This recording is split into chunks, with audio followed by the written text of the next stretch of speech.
Galvanic કોષ પર બાહ્ય વિરુદ્ધ પોટેન્શિયલની અસર. શબ્દ સમજવા પ્રયત્ન કરો. ગેલ્વેનિક કોષ એટલે વિદ્યુત રાસાયણિક કોષ. અહીં આપણે મોટાભાગે વિદ્યુત રાસાયણિક કોષના બદલે ગેલ્વેનિક કોષ શબ્દનો પ્રયોગ કરીશું. બંને વસ્તુ એક જ છે.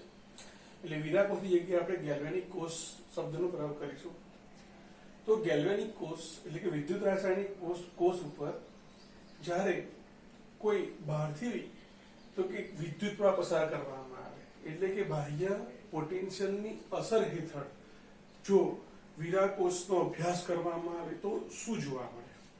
તો મિત્રો આપણી પાસે આટલી તો આકૃતિ છે, સમજીને આપણે ડેનિયલ કોષ મારફતે સમજવા પ્રયત્ન કરીશું. આટલાને કાઢી નાખો તો આ ડેનિયલ કોષ થઈ ગયો, આ ગેલ્વેનોમીટર છે, બરાબર છે. હવે ગેલ્વેનોમીટર એ ઇલેક્ટ્રોનનું વહન દર્શાવે છે. સામાન્ય રીતે જ્યારે વીરા કોષ કાર્યરત હશે ત્યારે ઇલેક્ટ્રોનનો પ્રવાહ એનોડ થી કેથોડ તરફ જાય છે. આથી તે વખતે ગેલ્વેનોમીટરમાં ઇલેક્ટ્રોનનું વહન એનોડ થી કેથોડ તરફ જોવા મળશે. આ સામાન્ય ડેનિયલ કોષની વાત થઈ. ડેનિયલ કોષમાં ઇલેક્ટ્રોનનું વહન એનોડ થી કેથોડ તરફ જાય છે. આપણે જાણીએ છીએ કે વીરા કોષમાં એનોડ કેવો છે? નેગેટિવ છે. કેથોડ કેવો છે? પોઝિટિવ છે. તો રૈવાજીક મત મુજબ વિદ્યુત પ્રવાહ કેથોડ થી એનોડ તરફ અને ઇલેક્ટ્રોનનો પ્રવાહ એનોડ થી કેથોડ તરફ છે. હવે આપણે ઇલેક્ટ્રોનના વહનની વિરુદ્ધ દિશામાં અથવા એમ કહી શકાય કે વિદ્યુત પ્રવાહના વહનની વિરુદ્ધ દિશામાં એક્સટર્નલ બાહ્ય કોઈ બેટરી જોડીને પોટેન્શિયલ એટલે કે વિદ્યુત પ્રવાહ પસાર કરવામાં આવે તો શું થાય? બાહ્ય વોલ્ટેજના સંદર્ભમાં શું પ્રક્રિયા થાય? તો અહીંયા સમજો. એના માટે આપણે ગોઠવણ શું કર્યું છે? તો કે અહીંયા આપણે એક બેટરી લીધી છે. આ આપણો રિયોસ્ટેટ અવરોધ છે. બેટરીનો ધન છેડો અને અહીંયા બેટરીનો ઋણ છેડો આ રીતે કેથોડ સાથે જોડેલો છે. તો ઇલેક્ટ્રોનનું વહન જે એક્સટર્નલ બેટરી જોડી છે એમાં કેથોડ થી એનોડ તરફ જશે. કેથોડ થી એનોડ તરફ જશે અને વીરા કોષમાં ઇલેક્ટ્રોનનું વહન એનોડ થી કેથોડ તરફ જશે. એટલે કે સામસામે ઇલેક્ટ્રોન ટકરાશે, ઇલેક્ટ્રોન અથડાશે. તો આ આકૃતિ એ ગેલ્વેનિક કોષની બાહ્ય વિરુદ્ધ પોટેન્શિયલની અસર સમજાવવા માટેની આ ગોઠવણી છે. બધી ગોઠવણી સરખી છે, માત્ર એટલું જેમ અવરોધમાં ફેરફાર કર્યો છે, બાકી એનું એ છે. જ્યારે ડેનિયલ સેલ અથવા તો ગેલ્વેનિક જે કોષ છે એમાં વોલ્ટમીટર એડ કરીને જ્યારે વોલ્ટેજ માપવામાં આવે છે ત્યારે એનો વોલ્ટેજ 1.1 વોલ્ટ મળે છે. ક્યારે? તો કે જ્યારે ડેનિયલ કોષ જ્યારે પ્રમાણિત હશે ત્યારે. પ્રમાણિત વિદ્યુત રાસાયણિક કોષ કોને કહેવાય? તો હમણાં એટલું જ યાદ રાખો કે વીરા કોષમાં વિદ્યુત રાસાયણિક કોષમાં ભાગ લેતા વિદ્યુત વિભાજ્ય દ્રાવણોની સાંદ્રતા જો 1 મોલર હોય તો તેને પ્રમાણિત વિદ્યુત રાસાયણિક કોષ કહીશું.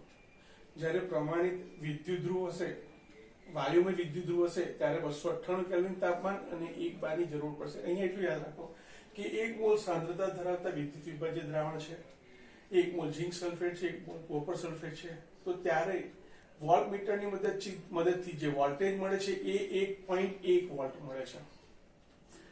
એટલે અહીંયા આપણને જે વોલ્ટેજ મળવો જોઈએ એ કેટલો છે? 1.1 વોલ્ટ છે. અહીંયા પણ 1.1 વોલ્ટ જ છે, ઉપરનું ભૂલી જાઓ. અહીંયા પણ વીરા કોષ પ્રમાણિત વીરા કોષમાં પ્રમાણિત ડેનિયલ કોષમાં મળતો વોલ્ટેજ 1.1 વોલ્ટ. હા, પ્રમાણિત ડેનિયલ કોષમાં ઉત્પન્ન થતો વોલ્ટેજ 1.1 વોલ્ટ છે. હવે જ્યારે બાહ્ય એક્સટર્નલ એટલે કે બાહ્ય બેટરીની અસર હેઠળ જ્યારે આપણે ધીમે ધીમે વોલ્ટેજ વધારીશું એટલે કે વિદ્યુત પ્રવાહમાં ધીમે ધીમે વધારો કરીશું તે દરમિયાન જ્યાં સુધીને બાહ્ય એક્સટર્નલ વોલ્ટેજ 1.1 વોલ્ટ જેટલો નહીં થાય ત્યાં સુધી એટલે કે બાહ્ય પોટેન્શિયલ 1.1 વોલ્ટ કરતા ઓછો રહેશે ત્યાં સુધીમાં આપેલ વિદ્યુત રાસાયણિક કોષમાં પ્રક્રિયા આપમેળે થતી હશે. એટલે કે પ્રક્રિયા સ્વયંસ્ફુરિત હશે. એટલે કે એનોડ પરથી ઇલેક્ટ્રોન ઉત્પન્ન થઈને કેથોડ પર જતા હશે. એટલે કે વીરા કોષ તરીકે વર્તે છે. એનોડ થી કેથોડ તરફ ઝિંક માંથી ઉત્પન્ન થયેલ ઇલેક્ટ્રોન કોપર તરફ જશે તે જ પ્રમાણે અહીં વિદ્યુત પ્રવાહ વહન કેથોડ થી એનોડ તરફ જશે. સાથે સાથે અહીંયા તો કે એનોડ તરીકે વર્તતા અર્ધકોષમાં ઝીંક સલ્ફેટના દ્રાવણમાં દ્રાવ્ય થશે, એટલે કે ઝીંક ખવાતો જશે. જ્યારે અહીંયા તો કે કોપર સલ્ફેટમાંના Cu2+ આયન ઇલેક્ટ્રોન મેળવી તે તો કે જમા થશે, એટલે કે અહીંયા કોપર જમા થશે. પરંતુ મિત્રો વોલ્ટેજ વધારતા જ્યારે external voltage external potential 1.1 volt થશે ત્યારે શું થશે? તો કે ત્યારે ઇલેક્ટ્રોનનું વહન અટકી જશે. કેમ? તો કે સમસામી દિશામાંથી આવતા ઇલેક્ટ્રોનની ઝડપ એક સમાન છે, એક સમાન ગતિથી ગતિ કરતા હોવાને કારણે તેઓનું પરિણામી બળ શૂન્ય થશે. આથી ઇલેક્ટ્રોન ના એનોડથી કેથોડ તરફ જશે, ના કેથોડથી એનોડ તરફ જશે. એટલે કે અહીંયા ગેલ્વેનોમીટર ઇલેક્ટ્રોનનું વહન દર્શાવશે નહીં. તો યાદ રાખો મિત્રો, જ્યારે બાહ્ય પોટેન્શિયલ એટલે કે એક્સટર્નલ બેટરી દ્વારા લાગુ પાડવામાં આવેલ વોલ્ટેજ 1.1 વોલ્ટેજ જેટલો થશે, એટલે કે ડેનિયલ કોષના વોલ્ટેજ જેટલો થશે ત્યારે કોષ કાર્ય કરતો બંધ થશે, કોષ સંતુલિત થશે, એટલે કે ΔG 0 થશે. અહીંયા ΔG કેવો રહેશે? <0 રહેશે. એટલે કે પ્રક્રિયા કેવી છે? સ્વયંસ્ફુરિત છે તેમ કહેવાય. અહીંયા તો કે ΔG 0 થશે, એટલે કે ઇલેક્ટ્રોનનું વહન ના તો એનોડ થી કેથોડ તરફ થશે કે ના કેથોડ થી એનોડ તરફ થશે. વિદ્યુત જો ઇલેક્ટ્રોનનું વહન ના થાય તો વિદ્યુત પ્રવહન પણ ના થાય, વિદ્યુત પ્રવાહનું વહન પણ ના થાય. એનો અર્થ એવો થયો કે રાસાયણિક પ્રક્રિયા થશે નહીં. પરંતુ હવે જો એક્સટર્નલ બેટરી દ્વારા એટલે કે બાહ્ય વિરુદ્ધ પોટેન્શિયલ જ્યારે 1.1 વોલ્ટેજ કરતા વધારે દઈએ તો શું થાય? તો કે અહીંયા જો જ્યારે બાહ્ય વિરુદ્ધમાં, અહીંયા આપણે વિરુદ્ધમાં વીરાકોષમાં જોવા મળતા વહન પામતા ઇલેક્ટ્રોનથી વિરુદ્ધ દિશામાં તો કે જ્યારે બાહ્ય પોટેન્શિયલ લાગુ પાડીએ છીએ પોટેન્શિયલ, તો ત્યારે તેનો વોલ્ટેજ જો 1.1 વોલ્ટેજ કરતા વધી જશે તો એનો અર્થ શું થયો?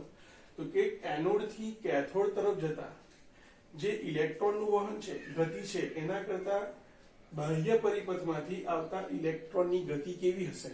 વધારે હશે. આથી કોષમાં પ્રક્રિયા તો થશે જ, એટલે કે કોષ કાર્યરત થશે. અહીંયા કોષ કાર્ય કરતા અટકી ગયો હતો, અહીંયા કોષ પુનઃ કાર્યરત થશે. પરંતુ બાહ્ય વિરુદ્ધ પોટેન્શિયલનું મૂલ્ય 1.1 વોલ્ટ કરતા વધુ હોવાને કારણે અહીંયા કોષ વીરાકોષથી વિરુદ્ધ દિશામાં કાર્ય કરશે, એટલે કે તે વિદ્યુત વિભાજન કોષ તરીકે વર્તશે. બાહ્ય વોલ્ટેજ બાહ્ય ઇલેક્ટ્રિક કરંટ પર આધાર રાખશે, એટલે કે હવે તે વિદ્યુત વિભાજન કોષ તરીકે વર્તશે. ક્યારે? તો કે જ્યારે એક્સટર્નલ પોટેન્શિયલ જ્યારે 1.1 વોલ્ટ કરતા વધી ગયો હશે ત્યારે. તો ત્યારે પ્રક્રિયા સ્વયંસ્ફુરિત રહેશે નહીં, કારણ કે હવે પ્રક્રિયા બાહ્ય બેટરી પર બાહ્ય વોલ્ટેજ પર આધાર રાખે છે, એટલે કે ΔG 0 થશે એમ કહેવાય. ઇલેક્ટ્રોનનું વહન હવે બદલાઈ જશે. ઇલેક્ટ્રોનનું વહન કોપરથી ઝીંક એટલે કે કેથોડથી એનોડ તરફ થશે, જ્યારે વિદ્યુત પ્રવાહનું વહન તો કે એનાથી ઉલટ દિશામાં થશે, એટલે કે વિદ્યુત પ્રવાહનું વહન એનોડથી કેથોડ તરફ થશે અને અહીંયા ઇલેક્ટ્રોનનું વહન કેથોડથી એનોડ તરફ થશે. એટલે કે વીરાકોષથી તદ્દન વિરુદ્ધ પ્રકારની પ્રક્રિયા જોવા મળશે. અહીંયા જો અહીંયા શું થાય છે? તો કે ઝીંક સલ્ફેટમાં દ્રાવ્ય થાય છે અને કોપર સલ્ફેટમાં રહેલો કોપર+2 આયન કોપર પર જવા જાય. અહીંયા બદલાઈ જશે. અહીંયા શું થશે? તો કે ઇલેક્ટ્રોનનું વહન જો ક્યાં થાય છે? તો કે એનોડ તરફ થાય છે.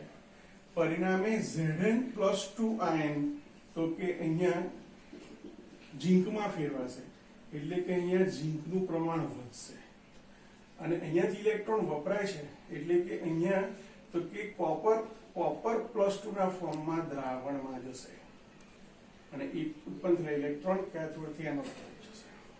આમ ત્યારે બાહ્ય વિરુદ્ધ પોટેન્શિયલ 1.1 વોલ્ટ કરતા વધારવામાં આવે છે ત્યારે કોષ પુનઃ કાર્યરત થાય છે, પરંતુ તે વિરુદ્ધ દિશામાં થાય છે, એટલે કે વિદ્યુત વિભાજન તરીકે વર્તે છે. પ્રક્રિયા આપણે થતી નથી, એટલે કે ડેલ્ટા જી ગ્રેટર ધેન 0 બને છે. ઇલેક્ટ્રોનનું વહન ઉલટાય છે, કોપર થી ઝિંક કેથોડ થી એનોડ તરફ થાય છે. વિદ્યુત પ્રવાહનું વહન તો કે બદલાઈને એનોડ થી કેથોડ તરફ, ઝિંક થી કોપર તરફ જોવા મળે છે. એનોડ પર ઝિંક જમા થાય છે. વીરા કોષમાં શું થતું હતું? દ્રાવ્ય થતો હતો. કેથોડ ઉપર વીરા કોષની અંદર કોપર જમા થતો હતો, જ્યારે અહીંયા તો કે કોપર દ્રાવણમાં જશે, એટલે કોપર ખવાશે અને કોપર પ્લસ 2 દ્રાવણમાં જશે.